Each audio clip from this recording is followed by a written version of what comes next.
Hello everyone, कैसे आप सभी। वेलकम बैक टू नर्सिंग विज्ञान। आज हम पढ़ने वाले special MCQs related to fundamental, जो कि नॉर्सिट 11 में और अदर नर्सिंग ऑफिसर के एग्जाम में इम्पोर्टेंट होने वाले हैं। तो एंड तक बनी रहिए वीडियो के। वीडियो शुरू करने के पहले हम आपको बताना चाहते हैं कि हमारे नर्सिंग विज्ञान जो ऐप है, नर्सिंग विज्ञान ऐप है, उसमें fundamental, ओबीजी and mental health nursing के नोट्स हमने लॉन्च किया है। प्राइस रहेगा 189 ओनली और वैलिड रहेगा अप टू 30 जून तक।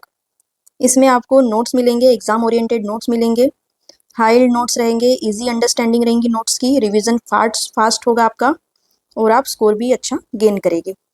तो रिवीजन नोट्स है, अगर जो भी बच्चा ये नोट्स खरीदना चाहते हैं तो हमारा ऐप डाउनलोड करिए, गूगल प्ले में है और आपको लिंक भी हम डिस्क्रिप्शन में दे देंगे, आप वहाँ से जाके हमारा ऐप डाउनलोड कर सकते हैं। ओके, तो आगे बढ़ते हैं आज के एमसीक्यूज के लिए। आज का हमारा फर्स्ट एमसीक्यूज है, Florence Nightingale established the nursing school at. Florence Nightingale ने नर्सिंग स्कूल कहाँ इस्टेब्लिश किया, कहाँ पे शुरुआत की। तो क्या है options? Saint Bartholomew hospital, Saint Thomas hospital, royal London hospital, Bellevue hospital. तो क्या है करेक्ट आंसर, गेस कीजिए। तो करेक्ट आंसर है option B, Saint Thomas hospital is the correct answer. हम फ्लोरेंस नाइटिंगेल की बात कर रहे हैं, तो इनका बर्थडे कब आता है? फ्लोरेंस नाइटिंगेल का बर्थडे सभी को पता है 12 मई को आता है और हम ये इस दिन को उनकी याद में मनाते हैं। तो हम उस दिन को क्या बोल के सेलिब्रेट करते हैं? Nurses day, international nurses day celebrate करते हैं फ्लोरेंस नाइटिंगेल की याद में, क्योंकि उन्होंने नर्सिंग में कंट्रीब्यूशन दिया है। 2026 की थीम क्या थी? 12 मई की 2026 की थीम क्या थी? ये भी एग्जाम में पूछता है। तो थीम थी empowered nurses, empowered nurses save lives, save lives. ये इंपॉर्टेंट है, नोट करके रखिए, एग्जाम में पूछ सकता है। ओके, उसके बाद कुछ बेसिक चीज़ और जान लेंगे, जैसे कि इंडिया में बीएससी नर्सिंग का स्टार्ट कौन से ईयर में हुआ था? बीएससी नर्सिंग कब शुरू हुआ था? बीएससी नर्सिंग फर्स्ट कब स्टार्ट हुआ था? इन 1946 में। कौन सी कॉलेज में? RAK college, Delhi. एएनएम कब शुरू हुआ था? एएनएम 1942 में। जीएनएम कब शुरू हुआ था? जीएनएम की शुरुआत हुई थी 1943। एमएससी नर्सिंग की शुरुआत हुई थी 1959। ये भी कहाँ शुरुआत हुई थी? RAK college. पीबीबीएससी नर्सिंग की शुरुआत कौन से ईयर में हुई थी? 1963। MPhil in nursing 1986 and PhD in nursing कब शुरुआत हुई थी? 1992 में। तो इम्पोर्टेंट है, ये भी एग्जाम में ईयर भी पूछे जा सकते हैं, नोट कर लीजिए। अब हम बढ़ेंगे नेक्स्ट एमसीक्यूज की तरफ। नेक्स्ट एमसीक्यू है, विच nursing theory focuses mainly on nurse patient relationship. कौन सी नर्सिंग थ्योरी है जो मेनली फोकस्ड करती है नर्स पेशेंट रिलेशनशिप में? तो ऑप्शंस है environmental theory, self care theory, interpersonal theory and last one is stress adaptation model. तो correct answer क्या होगा, गेस करिए। करेक्ट आंसर है option C, interpersonal theory. Interpersonal theory में क्या होता है? ये फोकस करती है नर्स और पेशेंट के रिलेशनशिप में। नेक्स्ट क्वेश्चन है, do not harm is the principle of. Harm नहीं करना है, ये प्रिंसिपल नीचे दिए गए कौन से ऑप्शंस का है? या किस में आता है ये ऑप्शन है justice, fidelity, beneficence, non non maleficence. इनमें से किसका प्रिंसिपल है do not harm to patient? Correct answer put up कीजिए।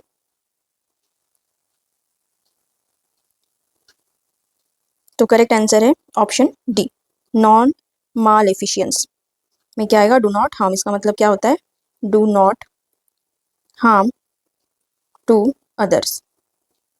जस्टिस में क्या आएगा treat to equally and fairly, treat to equally and fairly. Justice में क्या आएगा इक्वली ट्रीट करना है और फेयरली ट्रीट करना है। फिडेलिटी में faithful to promises, faithful faithful to promises and agreement. Beneficence में क्या आएगा doing good to others. Beneficence का मतलब क्या होगा डूइंग गुड टू अदर्स। इनमें से कोई भी इथिक्स को लेकर क्वेश्चन पूछ सकता है। ये कोई टॉपिक इंपॉर्टेंट है, वेरी वेरी इंपॉर्टेंट, एग्जाम में यहाँ से क्वेश्चन बनता है। और भी इथिकल प्रिंसिपल्स हैं वो भी देख लेते हैं। इसमें आएगा ऑटोनॉमी। ऑटोनॉमी में क्या होता है उसका मीनिंग क्या है right to make one's decision support in others decision, support in others decision. Autonomy में क्या आएगा राइट रहता है कि डिसीजन नर्स ले सकती है और दूसरों के डिसीजन में सपोर्ट भी कर सकती है। नेक्स्ट आएगा जस्टिस हो गया वेरासिटी। वेरासिटी का क्या मीनिंग रहेगा telling the truth, telling the truth. Veracity next principle है। जस्टिस हो गया, फिडेलिटी हो गया, beneficence, non maleficence, autonomy, veracity means telling the truth. Next principle आएगा इथिकल प्रिंसिपल अकाउंटेबिलिटी। अकाउंटेबिलिटी कोई भी यहाँ के कोई भी प्रिंसिपल से क्वेश्चन पूछ सकते हैं। इसका मीनिंग रहेगा answerable to one self, answerable to one self और others for own actions. Accountability लेना मीन्स जो भी नर्स ने किया है उसके लिए खुद आंसरेबल रहती है, जो भी किया गया है खुद के द्वारा और दूसरों के द्वारा। जवाबदेही जिसे हम बोलेंगे हिंदी में जवाबदेही। नेक्स्ट प्रिंसिपल रहेगा रिस्पॉन्सिबिलिटी। रिस्पॉन्सिबिलिटी कि नर्स का क्या रहेगा next principle ethical principle responsibility. Nurses को रिस्पॉन्सिबिलिटी लेनी आनी चाहिए और नर्सेस अकाउंटेबिलिटी और रिस्पॉन्सिबिलिटी से पीछे नहीं हटती है, नहीं हटना चाहिए। तो ये थे टोटल 8 प्रिंसिपल्स जो कि बहुत बहुत इंपॉर्टेंट है, एग्जाम में कहीं से भी क्वेश्चन पूछ सकता है। ओके, तो बढ़ते हैं नेक्स्ट एमसीक्यूज की तरफ। Next question is giving an injection without consent is an example of. ये भी ethical legal aspect in nursing का क्वेश्चन है। तो क्वेश्चन में क्या पूछा है giving an injection without consent is an example of. अगर नर्स इंजेक्शन दे रही है विदाउट कंसेंट तो किस में आएगा? तो ऑप्शन है असॉल्ट, बैटरी, लाइबल, नेग्लिजेंस। क्या रहेगा करेक्ट आंसर पुटअप कीजिए। तो करेक्ट आंसर रहेगा बैटरी, ऑप्शन बी। असॉल्ट में क्या होता है? Assault means act of unlawful threat to attempt to do bodily injury.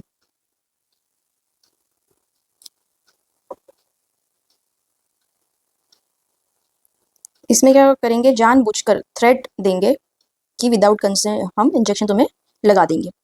Battery में क्या होगा? ये भी अनलॉफुल एक्ट है, unlawful and intentional touching without consent may और मे नॉट कॉज हार्म। तो इसमें क्या होगा, ये भी अनलॉफुल है, इंटेंशनल टचिंग रहेगा, और ये भी विदाउट कंसेंट रहेगा। इसमें क्या होगा, हार्म भी हो सकता है और हार्म नहीं भी हो सकता है। नाउ लाइबल मीन्स, लाइबल में क्या होता है, ये डिफेमेशन कैरेक्टर जो एक लीगल एस्पेक्ट है, डिफेमेशन, डिफेमेशन ऑफ कैरेक्टर। इसमें दो टाइप्स आते हैं, एक है लाइबल और एक है स्लैंडर। तो लाइबल में क्या होता है, ये डिफेम करना होता है, किसी पर्सन को फॉल्स कम्युनिकेशन करके इमेज डैमेज की जाती है। तो लाइबल में क्या होगा, ये एक रिटन फॉर्म में डिफेमेशन रहेगा, या फिर किसी प्रिंट फॉर्म में, या फिर इमेज फॉर्म में रहेगा। और स्लैंडर में क्या होता है, ओरली, ओरली डिफेम किया जाता है, defame orally. Then negligence, what is negligence, ये भी बहुत इंपॉर्टेंट है, एग्जाम में पूछता है। Negligence means act that fall below the standard of care. इसमें क्या रहेगा, स्टैंडर्ड ऑफ केयर के बिलो रहेगा ये एक्ट, नेग्लिजेंस मतलब लापरवाही जिसे कहेंगे। ओके, तो बढ़ते हैं अभी नेक्स्ट क्वेश्चन की तरफ। आपको अगर हमारी वीडियो अच्छी लग रही होगी तो प्लीज़ लाइक करिए, शेयर करिए और सब्सक्राइब करें हमारे चैनल को। नेक्स्ट क्वेश्चन है, a nurse forgets to raise side rails. Side rails पता है, बेड के साइड में साइड रेल्स लगाया जाता है जिसमें पेशेंट फॉल नहीं होता, and patient falls. This is, क्या क्वेश्चन पूछा है, क्वेश्चन फिर से पढ़ेंगे। नर्स फॉरगेट, नर्स भूल गई है, to raise side rails, side rails जो रहती है वो रेज करना नर्स भूल गई है, एंड पेशेंट फॉल डाउन हो गया। तो ये किस में आता है, ऑप्शन है स्लेंडर, माल प्रैक्टिस, नेग्लिजेंस और असॉल्ट। तो अभी मैंने आपको नेग्लिजेंस बताया, लापरवाही, तो करेक्ट आंसर है negligence. Next question, next question है, most accurate method of temperature assessment. Basic MCQs है बट इंपॉर्टेंट है। क्वेश्चन क्या पूछा है, most accurate method, most accurate method कौन सी है, ऑप्शन है ओरल, एक्सिलरी, टिम्पैनिक और रेक्टल। तो क्या आएगा correct answer, option D, rectal is the correct answer. Rectal method ये क्या है, most accurate and reliable method है, रिलायबल मेथड है। कितना टेम्परेचर रहता है रेक्टल का, 99.6 डिग्री फ़ारेनहाइट। और सबसे कॉमन मेथड कौन सी है टेम्परेचर लेने की, वो है axillary, most common method. Okay, next question है, next question is maximum heat loss from body occurs through. Body से मैक्सिमम हीट लॉस किसके थ्रू होता है, कौन से मेथड के थ्रू होता है। तो ऑप्शन है conduction, radiation, convection and evaporation. तो what is the correct answer, correct answer is option B, radiation. Radiation से मैक्सिमम हीट का लॉस होता है बॉडी से। ओके, हीट लॉस को क्या बोलते हैं, हीट लॉस को बोलेंगे थर्मोलाइसिस। सो थर्मोलाइसिस में क्या होता है, हीट लॉस होती है। हीट लॉस के अलग अलग मेथड से, अलग अलग डायरेक्शन से, या अलग अलग तरीके बोल सकते हैं जिससे हीट लॉस बॉडी में होती है। तो ये मेन 4 तरीके हैं। बॉडी से हीट लॉस होती है, बट कहाँ से होती है, through lungs, through GIT system, GIT में वाया स्टूल, और किडनी के थ्रू हीट लॉस होती है वाया यूरिन, और होती है स्किन से। तो स्किन से सबसे ज़्यादा हीट लॉस होती है, ठीक है, स्किन से हीट लॉस ज़्यादा होती है। तो कंडक्शन में कितनी होगा, 2 to 3% हीट लॉस होता है। कन्वेक्शन में होगा 15% हीट लॉस, इवेपोरेशन में होगा 22% हीट लॉस, एंड रेडिएशन में होता है 60% हीट लॉस। इसलिए करेक्ट आंसर क्या हो जाएगा, रेडिएशन। रेडिएशन में क्या होता है, लॉस, रेडिएशन में क्या होगा, loss without, loss of heat without direct contact with cool object. Okay, next question की तरफ बढ़ते। नेक्स्ट क्वेश्चन है, step ladder fever is commonly seen in. ये एक पैटर्न है, स्टेप लैडर फीवर, ये कौन से डिसीज में देखने को मिलता है। तो ऑप्शन है मलेरिया, सेप्टिसेमिया, टाइफाइड और ट्यूबरक्यूलोसिस। तो what is the correct answer? Correct answer is option C, typhoid में देखने को मिलता है स्टेप ब्लैडर फीवर। मलेरिया में राइगर राइगर देखने को मिलता है। अभी फीवर की हम बात कर रहे हैं तो थर्मो रेगुलेटिंग सेंटर कौन सा रहता है? Thermo regulating centre in body क्या है? हाइपोथैलेमस। ओके, तो ये जो हाइपोथैलेमस है ये क्या करता है? बॉडी में थर्मो रेगुलेशन करता है। वो भी हाइपोथैलेमस में एंटेरियर पार्ट जो रहता है वो क्या करेगा? हीट लॉस का काम करता है, हीट लॉस का काम करता है, मेंटेन करता है। और जो पोस्टेरियर पार्ट रहेगा, पोस्टेरियर पार्ट वो क्या करेगा? हीट प्रोडक्शन करता है, हीट प्रोडक्शन करता है। तो ये याद रखना है। फीवर की बात से और एक पॉइंट याद आ गया, हाइपोथर्मिया। हाइपोथर्मिया को क्या बोलते हैं? Silent killer, silent killer in newborn and silent killer in adult. कौन सा डिसीज है? Hyper tension. इंपॉर्टेंट है दोनों, ये भी इंपॉर्टेंट है, वेरी वेरी इंपॉर्टेंट, नोट कर लीजिए। Next MCQs is before using thermometer cleaning should be done. Thermometer use करने के पहले मीन्स टेम्परेचर लेने के पहले cleaning should be done. Cleaning कैसी होनी चाहिए? जब हम पेशेंट का टेम्परेचर लेने जाएंगे तो थर्मोमीटर को कैसे क्लीन करना है? ऑप्शन है stem to bulb, circular motion, bulb to stem और एनी डायरेक्शन कर सकते हैं। तो क्या है correct answer? Bulb to stem is the correct answer, है ना। ये थर्मामीटर हो गया, ये बल्ब हो गया।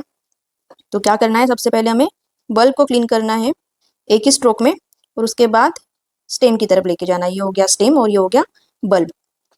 आफ्टर टेकिंग टेम्परेचर लेने के बाद अगर ये थर्मामीटर है और ये बल्ब है तो क्या करना है? पहले स्टेम को क्लीन करना है, स्टेम को क्लीन करके बल्ब को क्लीन करना है। ये डायरेक्शन रहेगा, stem to bulb after taking temperature और बिफोर में bulb to stem before taking temperature. Okay, next question is pulse deficit means difference between. क्या होता है पल्स डेफिसिट का मीनिंग? क्या होगा? डिफरेंस बिटवीन, किन दो के बीच का डिफरेंस है। ऑप्शन है femoral and radial pulse, carotid and apical pulse, apical and radial pulse और last one is radial and brachial pulse. तो क्या है करेक्ट आंसर? करेक्ट आंसर हो जाएगा apical and radial pulse. Pulse deficit किन दो पल्स के बीच में निकलता है? अपाइकल एंड रेडियल पल्स का बीच का डिफरेंस है। ओके, तो ये थे आज के हमारे एमसीक्यूज। अगर आपको वीडियो अच्छी लगी तो प्लीज़ लाइक करिए, आपको एमसीक्यूज हेल्पफुल लग रहे हैं तो प्लीज़ कमेंट करिए, हमें बताइए, तो हम आपके लिए और अच्छे अच्छे एमसीक्यूज लेकर आएंगे।